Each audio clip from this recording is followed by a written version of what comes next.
Merci Jésus. Prends ce moment, Seigneur, et parle-nous. Tu as dit dans leur détresse, il renvoya sa parole et sa parole est guérie. Parle-nous, Seigneur, dans le nom de Jésus-Christ. Ta parole qui est une nourriture, nous aimerions que tu mettes du sel, de la saveur et tout ce qu'il faut afin que nous puissions bien la manger. Nous soumettons tout esprit en celui sous ton autorité. Dans le nom de Jésus-Christ, nous avons ainsi prié. Et nous disons Amen. Amen. Que le Seigneur vous bénisse. Mungu awabariki. J'aimerais dire merci au Seigneur. Ambia Bwana tena asante. Lui qui m'a confié cette grâce d'être là ce matin. Yambo ametujalisha neema tu hapa asubuhi ya leo. Merci au Seigneur pour la vie, le mouvement, la respiration, la force que je détiens kwa ce yote, matin. kwa pumzi, kwa nguvu ambazo ametupatia. Ce n'est pas parce que nous le servons, haiko kwa sababu tunamtumikia, mais c'est une grâce de la part du Seigneur. lakini ni kwa neema yake La raison Mungu. pour laquelle j'aimerais être reconnaissant et dire sincèrement merci au Seigneur. Ndio maana ninamwambia Bwana asante kwa yote. Deuxièmement, j'aimerais dire merci à l'homme de Dieu, le pasteur Clark, Na ninamwambia tena asante kwa mchungaji Papa Clark qui nous a encore une fois de plus accordé cette chair ambaye ametujalisha tena afin que madhabahu nous puissions annoncer la parole de Dieu. ili tuzungumzie neno la Mungu. Merci beaucoup, pasteur. Asante mchungaji. Alléluia. Amen. Vous savez, la chair est chère. Najua kwamba madhabahu ni kitu ambayo ni ya bei On ne la kali, cède pas à n'importe qui. haiko kwa kila mtu. Merci de nous honorer, homme de Dieu. Que Dieu bénisse aussi ta présence, toi qui es là. J'aimerais que tu salues aussi quelqu'un à gauche, à droite. Peut-être que tu étais tellement concentré dans la présence de Dieu. Dis-lui ne fût-ce que bonjour. Saluez-lui.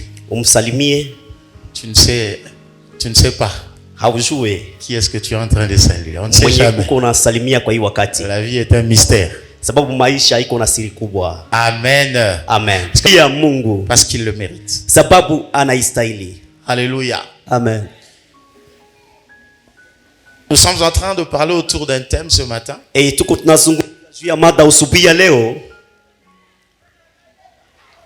Christ dans ses multiples facettes. Yesu ndani ya namna zake za wingi.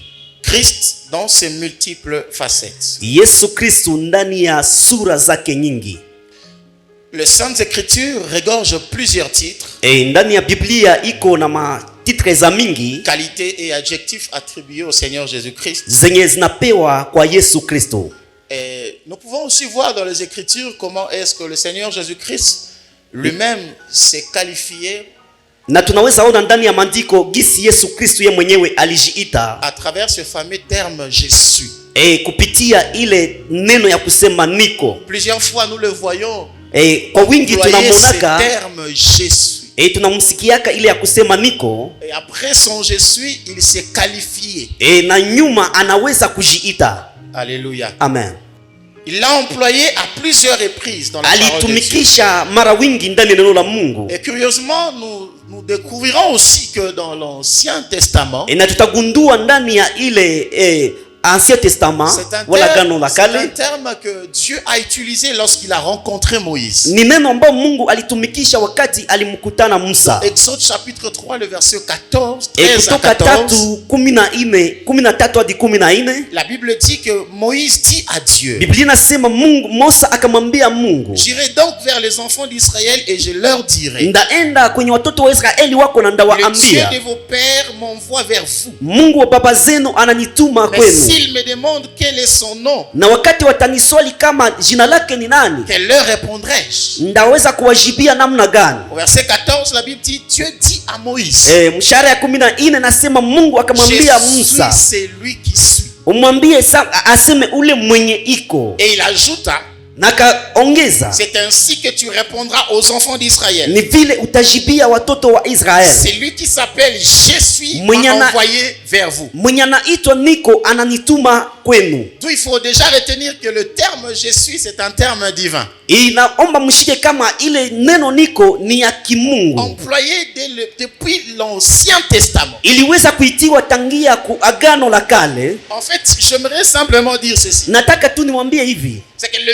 Dieu indéfini dans l'Ancien Testament s'est défini dans le Nouveau Ule Testament. Mungu mwenye hakuweza kuonekana mwagano la kale alionekana mwagano Je jipya. réponds, le Dieu indéfini dans l'Ancien Testament Ule Mungu mwenye hakuonekana mwagano la s'est kale défini dans le Nouveau Testament. akaonekana mwagano Le jipya. Dieu qui s'était arrêté à Jésus vient de se définir dans le Nouveau Testament. Mwenye alisimamia kuniko akaenda kujionesha ndani ya agano jipya. Alléluia. Amen. Les multiples facettes de Christ sont détaillées plus dans le livre de Jean. Zile sura mingi za Yesu Kristo zinaonekana zaidi ndani ya kitabu ya Yohane. Car parmi les évangiles, il n'y a que Jean qui présente Christ comme Dieu.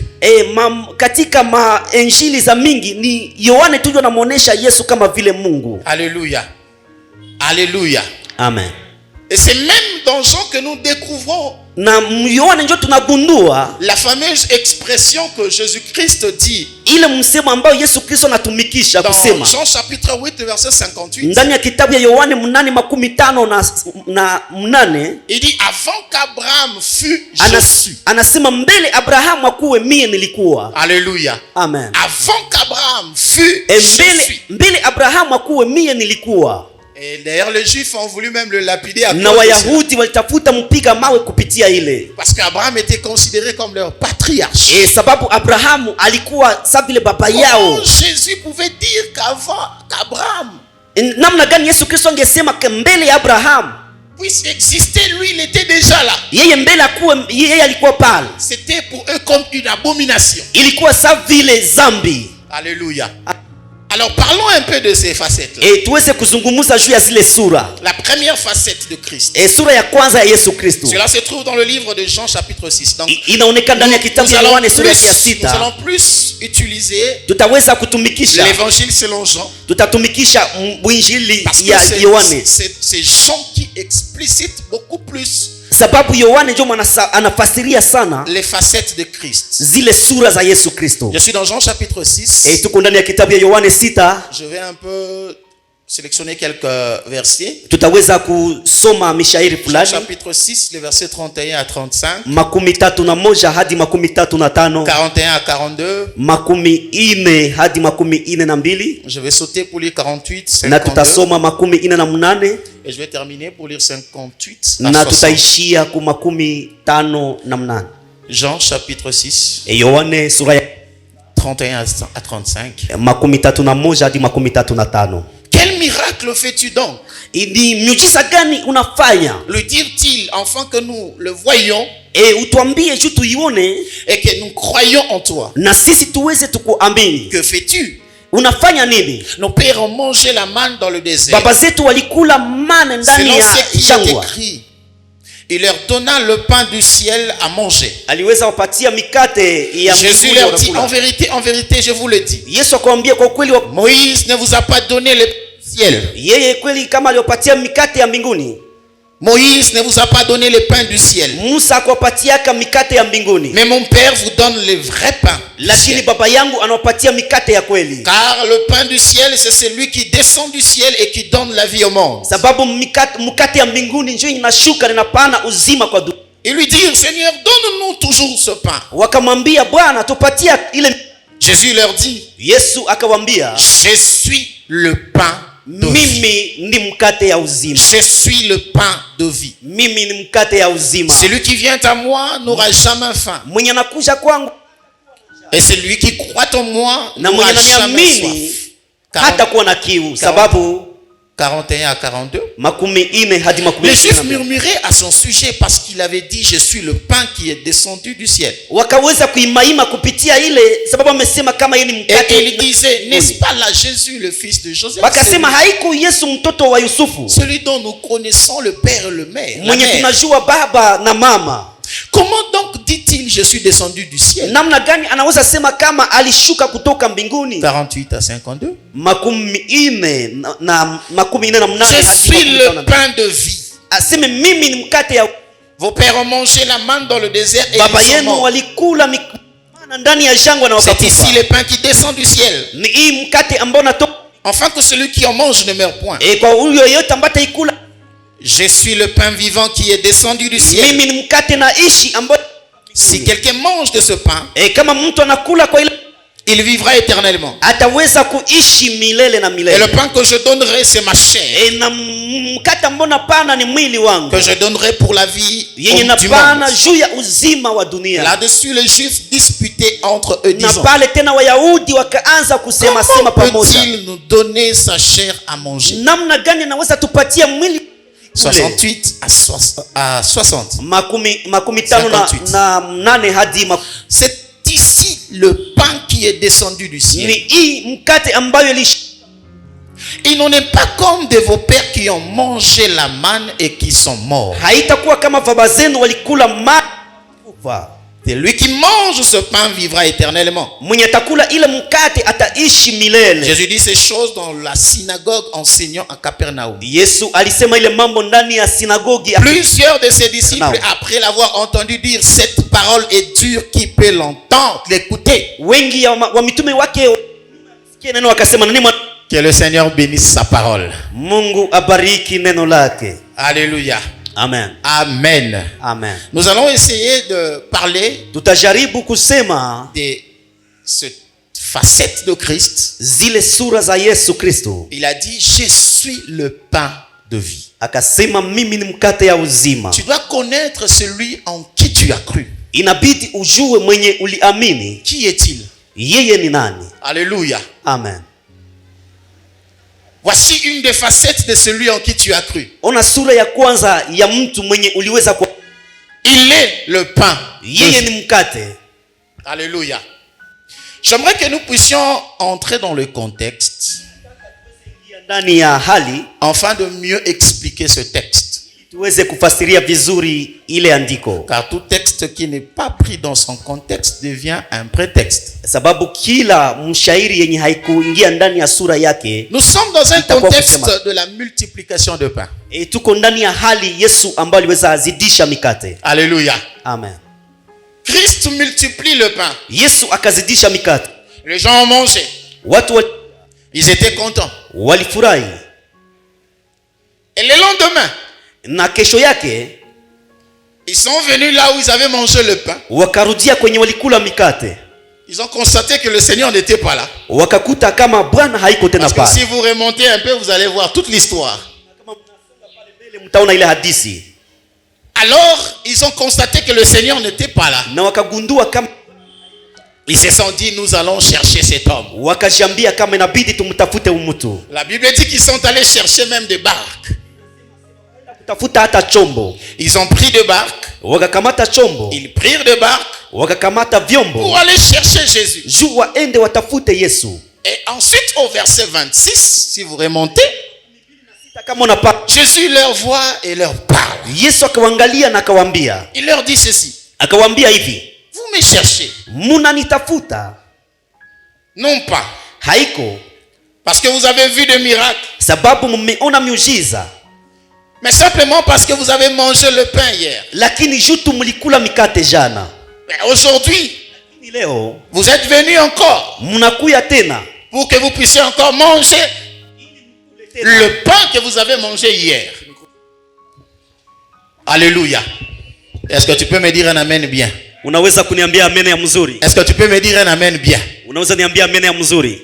Ils sont venus encore pour manger les pains qu'ils avaient mangés hier. Walikuya tena jua kule mikate walikula jana. C'était ça l'objet de leur motivation. Ile ndio ilikuwa na bagusa waweze kukuya.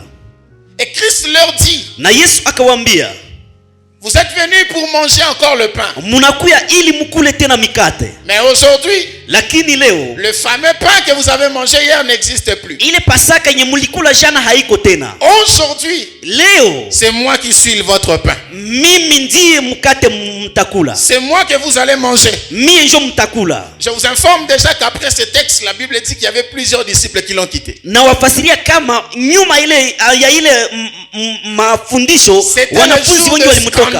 Pale kweli kulikuwa mabomoko. Quand Jésus-Christ se présente comme le pain de vie, wakati Yesu anajionyesha kama yeye mkate wa uzima, je n'aimerais pas que ce matin qu'il y ait des disciples qui vont fouiller. Lakini leo sipendi kukuwa watu mitume wenye wataweza kukimbia. Alléluia. Amen. Car Christ, quand il se présente comme le pain de vie, wakati Yesu anajionyesha kama vile mkate, kunakuwa mabomoko. Alléluia. Amen.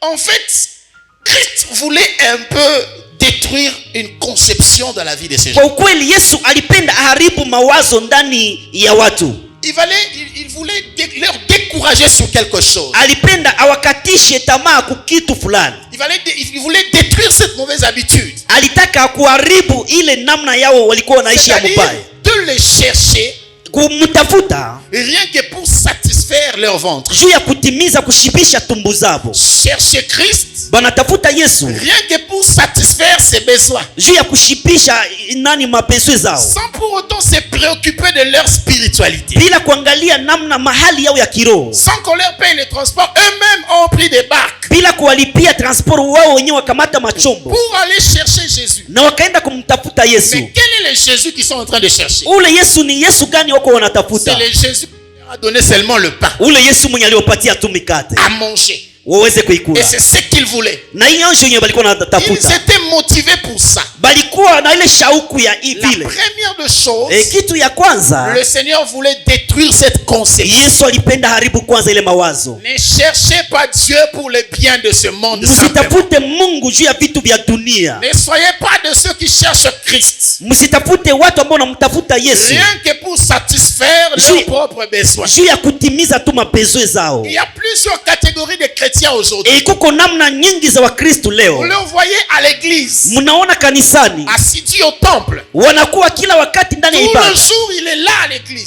Kila siku wako ndani ya kanisa. Mais demandez-lui quelle est ta motivation. Unamuuliza ni shauku gani yenye uko nayo? Tous ceux qui viennent chercher Christ, ils ne le cherchent pas avec des motivations pures. Watu wote wanamtafuta Yesu au mtafutake na shauku yenye iko sawa. Il y a ceux qui le cherchent rien que pour satisfaire leurs besoins. Kuko wenye wanamtafuta juu waweze kutimiza mahitaji zao. Alors pourquoi vous remarquez qu'il y a de chrétiens, ndio maana utagundua kama kwa Wakristo entre guillemets, lorsqu'ils sont bénis, ils sont plus là. Wakati wanabarikiwa kanisani wanakimbia. Une fois qu'il reçoit une grâce de Dieu, wakati wanapokea neema ya Mungu, le pasteur devient inutile pour lui. Na mchungaji anakuwa bure kwao. Mais il a oublié qu'il était là. Na nasabu kama alikuwa pale. Il a oublié qu'on avait prié pour lui. Na nasabu kama walimwombeaka. Il a oublié qu'on avait intercédé pour lui. Anasabu kama walifanya maombi juu yake. Alléluia. Amen. Ne soyez pas de ceux qui cherchent Christ simplement pour satisfaire vos besoins. Msikuwe kati ya wale watu ambao wanatafuta Yesu juu waweze timiza mahitaji zao. Alléluia. Amen. Ne soyez pas, j'insiste, msikuwe vile na kazia. Ceux qui cherchent Christ wenye wanatafuta Kristo simplement pour satisfaire leurs besoins. Juu ya kuweza kushibisha mahitaji yao.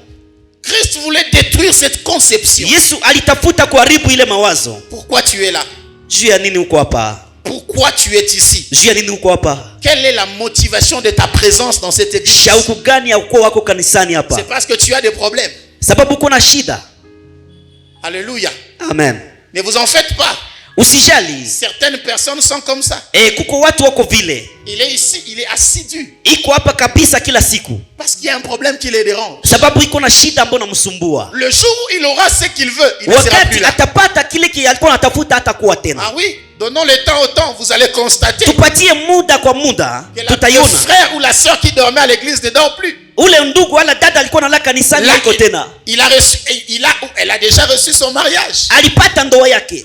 Il dira non, je suis maintenant occupé. Na nasema hapana, nisha kuwa deja mimi nakuwa busy. Qui vous dit que parce qu'on est marié, on ne peut pas venir passer une nuit à l'église? Nani mnakwambia kama unaoa hawezi kuyalala mkanisa? Alléluia. Amen. Tu peux t'organiser et le faire. Unaweza kuwa vile na unaifanya. Qui te dit que parce que tu es devenu marié, tu ne peux plus aller à l'évangélisation? Nani mnakwambia hivi na wewe uweze enda tena kutangaza habari? L'évangélisation était liée à une récompense divine seulement. Ni kusema ile kufanya uinjilisti inakuwa na malipo ya kiroho. Après quand tu la reçois, tu disparais. Wakati unapokea ile mshahara ya kiroho unakimbia. Christ avait brisé parmi ses siens. Yesu Kristo alitaka kuvunja kati ya wale. De le chercher pour des intérêts personnels. Ile kumtafuta juu ya faida ya upekee. Le chercher pour satisfaire simplement nos propres besoins. Kumtafuta juu ya kuweza kupata jibu juu ya mahitaji yako tu. L'église actuelle est confrontée à cette réalité. Na makanisa za leo iko na ile maukweli za vile. La présence de plusieurs personnes watu wengi ndani ya kanisa cache des motivations impures. Inafichika ile kutumiwa. Je pose la question ce matin, tu es là pourquoi? Na kuuliza usubia leo uko hapa juu ya nini? Qu'est-ce que tu es venu chercher ici? Ni kitu gani ulikuwa tafuta hapa? Excusez-moi. Unisamee. Il y a ceux qui suivent même des sœurs à l'église. Kuko wengine wanafuata wadada kanisani. Il est là parce qu'il a envie une sœur. iko hapa sababu anatamani dada Il fulani, a besoin de satisfaire ses besoins. anataka timize mapezwe zake. Il est là parce qu'il n'a plus de travail. Iko hapa sababu hana tena kazi. Le jour où il aura le travail, il ne sera plus à Wakati l'église. atapata ile kazi hatakuya tena Mes kanisani. frères, ne suivons pas Jésus simplement pour satisfaire nos besoins. Msifate Yesu tu ya kuweza kutimiza mahitaji zenu. Au-delà de nos besoins, Christ est notre pain de vie. Ni kusema yulu ya mahitaji zetu Yesu Kristo Je ni vous mkate wa expliquerai uzima. cela, mes frères et sœurs. Naweza kufasiria ile ndugu dada. Alléluia. Amen. Alléluia. Amen. Il faut que nous puissions changer notre manière de voir les choses. Inabidi tubadilishe namna yetu ya kuona vitu. Que je sois béni ou pas, je suis derrière Jésus. Nibarikiwe Que wala je hapana, sois niko nyuma élevé Yesu ou pas, Kristo. je suis derrière Jésus. Niinuliwe ila Que hapana, je niko tu nyuma mange Yesu ou pas, Kristo. je suis derrière Jésus. Nakuwa tu nyuma Que Yesu je me Kristo. marie ou pas, je suis derrière Jésus. Niowe wala La hapana, niko nyuma Yesu motivation, Kristo. ce n'est pas le miracle. Shauku haiko miujiza. J'aimerais dire à quelqu'un quelque chose. Nataka nimwambie mtu fulani jambo Le fulani. faiseur de miracles est plus que le miracle. Ule mfanya miujiza Non, iko je zaidi ya réponds. miujiza. Le faiseur de miracles est plus que le miracle Mfanya lui-même. miujiza iko juu ya miujiza. Comment tu peux aimer le miracle plus que Juu ya celui qui a fait nini le unaweza miracle? penda miujiza kuliko C'est mwanaifanyaka? comme l'argent, tu aimes mon argent plus que moi. Sawa vile nakupatia pesa unapenda pesa kuliko mimi. Demain, je ne te donnerai plus mon argent. Kesho sitakupatia tena makuta yangu. Alléluia. Amen. Changeons notre manière de voir les choses. Inabidi tubadilishe hali zetu za kuona vitu. Alléluia. Amen. Changeons notre façon de voir les choses. Tubadilishe hali ya kuona vitu. La Bible dit que cette parole est dure. Biblia inasema ile neno ni ya nguvu. Qui peut l'écouter? C'était dur d'expliquer ces choses. Nani mwanaweza kumsikilia? Iko nguvu ya kuweza kufasiria ile vitu. Comme aujourd'hui, lorsqu'une église insiste sur ces choses, Wakati kanisa na kazia juu ya vitu fulani, les gens peuvent même quitter l'église pour chercher watu une autre wengine église. wanakimbia kanisa. Oh non, non, cette église-là, Wanasema ile on kanisa prêche seulement ceci. bana wafundishaka tu hivi. On dit seulement cela. Wanasemaka tu bile. Mais nous avons des problèmes. Lakini sie tuko na shida. Bien-aimé, Mpendwa, tu peux avoir des problèmes. unaweza kuwa na mashida. Oui, Christ résout les problèmes. Kwa kweli Yesu analeta suluhisho Mais juu ya que ça ne mashida. soit pas la motivation de ta chrétienté. Non. Isikuwe shauku ya La Ukristo preuve wako. en est que Hapana. Christ avait multiplié le pain. Ile ya kusema Yesu Kristo alizidisha Ce mikate. n'était pas un pain spirituel. Haiko mikate ya kiroho. Ils ont pris et ils ont mangé avec leur bouche. Watu walikula na vinywa vyao. Mais Christ avait compris Lakini Yesu alielewa. que ces gens ne sont pas en train de comprendre ce que je suis en train de faire. Hao watu hawaelewi hivi nyenye niko nafanya. Alléluia. Amen. Ils sont en train de s'accrocher à ce que je suis en train de faire. Wako tu wanajifungia kwenye niko nafanya. Ils ne s'accrochent pas à moi. Lakini hawajifungie kumie.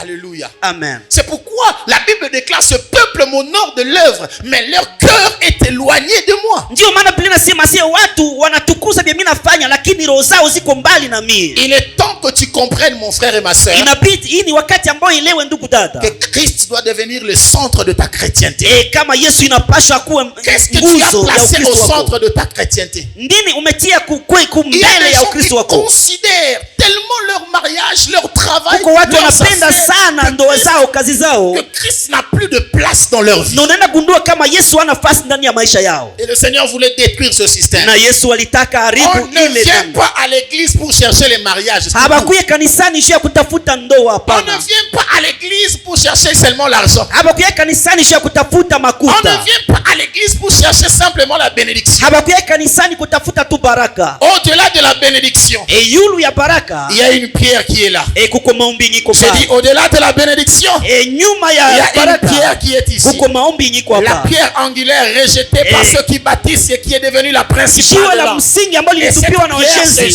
ikakuwa jiwe ya msingi, na ile jiwe ni Yesu Kristo. Niye ndio tunapaswa Nous fuata. devons nous accrocher à lui Inabidi tujifungie kwake plus que ce qu'il donne. kuliko vinyanapanaka. Écoutez, Sikia, la Bible dit ceci. Biblia inasema hivi Dans 1 Corinthiens chapitre 15, ndani ya verset kitabu ya 19, Korinto 15, les Saintes Écritures déclarent: neno la Mungu linasema si c'est dans cette vie seulement que nous espérons en Christ, kama tu maisha ndio tunamtumainia Mungu, nous sommes le plus malheureux de tous les hommes. si kweli tuko watu wenye hawana bahati kwa watu wote.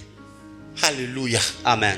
Si c'est dans cette vie seulement que nous espérons en Christ, Kama tu kwa hii maisha ndio kwa tunamtegemea Mungu, nous sommes le plus malheureux de tous les hommes. si tuko batu benye bahana bahati kwa watu yote ya dunia. Au-delà de cette vie, il y a une autre vie. Yulu ya hii maisha huko ingine maisha. La Bible dit: si Kama nous espérons en Christ seulement, kama tunamtegemea Yesu Kristo juu. Pour ce tu vis ici sur la terre. Juu ya hii maisha tu ya kwa hii dunia. Les choses ici de la terre. Hii vitu tu ya kudunia. Nous sommes les hommes les plus malheureux. Sie tuko batu benye abana bahati, batu ya bure. C'est pourquoi la Bible dit, ndio maana Biblia inasema, Christ en nous l'espérance de la gloire. Yesu Kristo ndani yetu ni matumaini ya utukufu. Il ne s'agit pas d'abord de la gloire terrestre. Haiko tu ya utukufu wa hii dunia. C'est la gloire qui apparaîtra à son avènement. Ni utukufu ambao utaonekana wakati atarudi. Alléluia. Amen. La Bible dit dans Philippiens chapitre 3 le verset 19. Biblia inasema ndani ya kitabu ya Filipi 3:19. Leur fin sera la perdition. Aseme mwisho yao itakuwa upotevu. Ils ont pour Dieu leur ventre.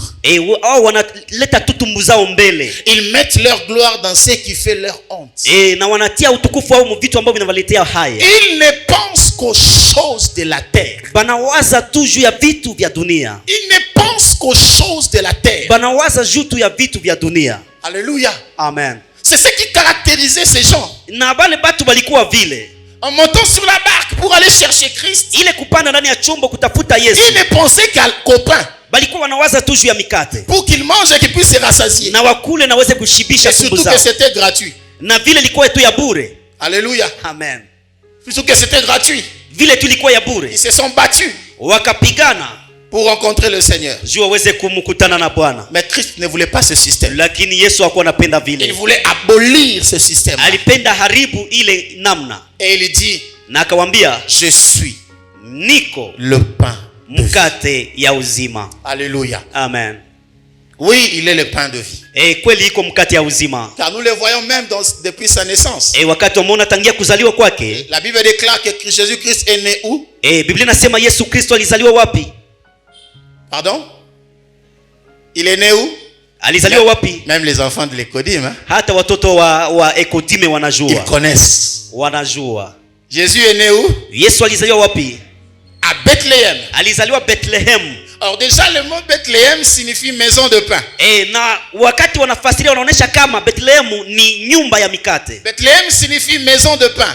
Bethlehem inatafsiriwa kama nyumba ya mikate. Et c'est là que Christ est né. Na pale njo kwenye Yesu alizaliwa. C'était déjà pour justifier l'identité de celui qui vient de naître. Ilikuwa kuonesha ule mtu mwenye amezaliwa. Que celui qui vient de naître là c'est aussi un pain. Kama mwenye anazaliwa pale naye ni mkate. Alléluia. Amen. Amen.